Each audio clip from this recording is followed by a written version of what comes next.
Assalamualaikum warahmatullahi wabarakatuh. Bismillahirrahmanirrahim. Alhamdulillahi rabbil alamin. Wassalatu wassalamu ala asyrafil anbiya wal mursalin Sayyidina Muhammad wa ala alihi wa sahbihi ajmain, amma ba'du. Para pemirsa, para santri dan alumni yang berbahagia, bersama mari kita panjatkan puji syukur kehadirat Allah Subhanahu wa taala atas segala limpahan rahmat, taufik dan hidayahnya. Salawat dan salam kita haturkan pada baginda Rasulullah Muhammad sallallahu alaihi wasallam. Para pemirsa, para santri dan alumni yang berbahagia, alhamdulillah saya dapat kembali hadir pada sebuah program acara Jumat Berkah ini dengan izin Allah Subhanahu wa taala untuk selalu membersamai dan mendampingi kita agar senantiasa kita semua akan terus bersama dari dunia sampai akhirat. Amin Allahumma amin. Para pemirsa, para santri dan alumni yang berbahagia, kehidupan dunia dengan segala romantikanya telah memberikan bekas pada kehidupan kita. Apakah itu kebahagiaan, apakah itu kesengsaraan, apakah itu kesenangan, ataukah itu kesusahan.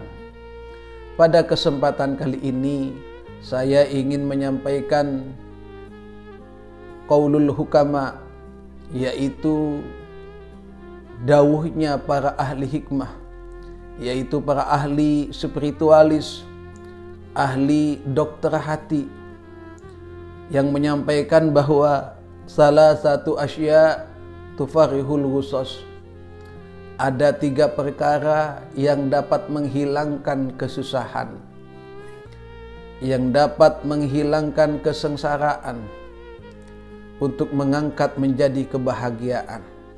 Salah satu asya tufarihul ghusos, 3 perkara yang dapat menghilangkan kesusahan atau taksyiful ghumum. Yang pertama adalah zikrullahi ta'ala, yaitu memperbanyak berzikir kepada Allah Subhanahu wa ta'ala. Bi ayyi siratin kanat, dengan bentuk apapun. Yang penting kita berzikir kepada Allah Subhanahu wa ta'ala. Semisal dengan ucapan subhanallah, walhamdulillah, wa la ilaha illallah, Allahu akbar, la hawla wa la quwata illa billahil aliyyil azim. Atau misalnya dengan zikirnya Nabi Yunus alaihi salam, ketika beliau selalu berdoa dan berzikir, la ilaha illa anta subhanaka inni kuntu minadh zalimin, la ilaha illa anta subhanaka inni kuntu minadh zalimin, la ilaha illa anta subhanaka inni kuntu minadh zalimin. Atau dengan zikir-zikir yang lain, la ilaha illa huwal hayyul qayyum atubu ilaihi misalnya, la ilaha illallah al-malikul haqqul mubin, dan semacamnya. Memperbanyaklah berzikir, karena semua yang kita dapatkan semua atas izin Allah Subhanahu wa ta'ala, dan tiada cara yang terbaik kecuali mengembalikan kepada Allah Subhanahu wa ta'ala. Kemudian yang kedua adalah waliqa'i auliyaihi, agar kesusahan yang kita dapatkan senantiasa dihilangkan oleh Allah, maka memperbanyaklah bertemu dengan para kekasih Allah, dengan para wali Allah. Siapa beliau-beliau? Adalah minal ulama'i was salihin. Para kekasih Allah adalah mereka para ulama, mereka orang-orang soleh. Yang terjadi akhir-akhir ini sungguh ironi dan menyedihkan. Bukannya kita memuji para ulama, bukannya kita sowan atau cabis kepada para ulama, yang terjadi adalah justru sebaliknya. Kita justru sering terlihat di dunia nyata maupun di dunia maya. Kita lihat berapa banyak orang yang membuli para ulama, menjelek-jelekan para ulama, membandingkan satu ulama dengan ulama yang lain, bahkan dengan secara nyata dan terang-terangan menampakkan suudzonnya kepada para ulama. Na'udzubillah summa na'udzubillah.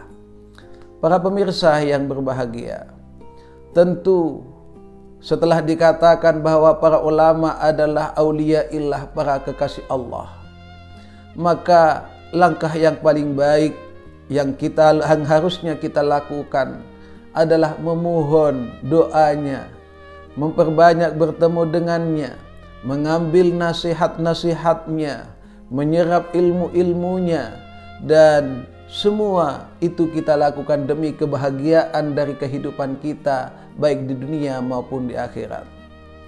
Sungguh sangat berbanding jauh ketika kita kembali ke era 90-an, 80-an, 70-an, 60-an, di mana para keluarga kita, nenek moyang kita, ayah dan kakek kita setiap hari selalu berbondong untuk datang sowan kepada para ulama. Tujuannya tiada lain kecuali ingin mendapatkan kebahagiaan di dunia maupun di akhirat, dengan berusaha mendapatkan ilmunya, mendapatkan petunjuknya, mendapatkan doanya dan barokahnya. Bahkan tak jarang anak-anak yang masih kecil semua dibawa untuk diajari agar selalu dekat dengan para ulama dan dimintakan doa dan barokahnya. Sehingga seringkali kita dengar anak orang kecil yang diludahi oleh para wali Allah, anak kecil yang diberi minuman, yang diberi makanan, dan macam-macam lainnya, seperti misalnya dielus mulai dari kepala sampai dengan dadanya, dengan harapan anak ini pada saat dewasa nanti akan menjadi anak yang beruntung di dunia dan akhirat. Itulah yang terjadi. Kenapa kemudian ada banyak di antara kita menjadi orang-orang yang baik, orang yang sukses. Akhir-akhir ini budaya ini atau ajaran ini sudah sangat jarang sekali kita temukan.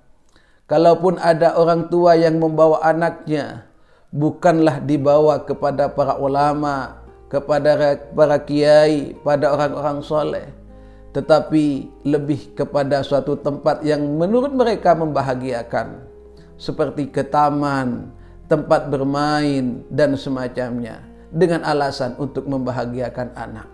Padahal bukan itu dan bukan begitu cara yang sebenarnya.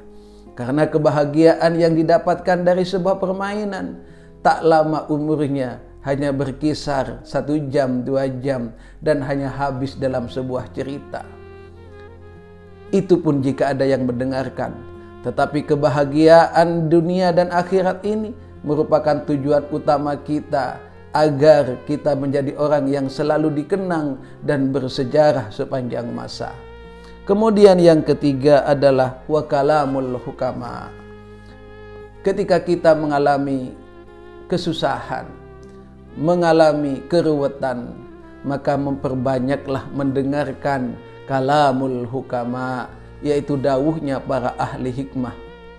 Karena beliau-beliaulah yang akan selalu yadullu ala khairid dunya wal akhirah, yang akan selalu memberikan petunjuk, akan memberikan jalan tentang bagaimana kebaikan dan kebahagiaan di dunia dan akhirat ini. Tentu dalam hal ini jangan hanya berfokus kepada mereka yang punya titel kiai, punya titel ulama, punya titel doktor dan semacamnya. Dari siapapun yang kita dengar, selama itu adalah suatu kebenaran. Terlebih dari orang-orang yang memang ahli hikmah, yang dalam setiap nadanya memang selalu menyentuh ke dalam hati kita, karena memang timbul dari hati beliau-beliau. Maka itulah yang akan senantiasa mengingatkan kita serta mengangkat kita dari penderitaan, dari kesengsaraan menuju kebahagiaan. Para pemirsa, para santri dan alumni yang berbahagia, mudah-mudahan keterangan singkat ini senantiasa menjadi cambuk bagi diri kita untuk selalu menjadi manusia yang lebih baik. Marilah kita kembali ke ajaran-ajaran yang diridhai oleh Allah Subhanahu wa taala. Jadi sekali lagi pada kesimpulannya adalah lakukan zikir. Sering-seringlah bertemu dengan para ulama, para aulia illahi ta'ala minal ulama'i was salihin. Dan yang ketiga, dengarkanlah fatwa-fatwa para ulama. Insya Allah kesengsaraan, keruwetan, kesibukan, dan hal-hal lain yang tidak kita inginkan akan senantiasa dihilangkan dan diangkat oleh Allah Subhanahu wa taala. Amin Allahumma amin. Demikian yang bisa saya sampaikan pada Jumat Berkah kali ini. Mudah-mudahan bermanfaat bagi diri kita dan untuk kita semua. Dari kami dengan doa ihdinas siratal mustaqim. Assalamualaikum warahmatullahi wabarakatuh.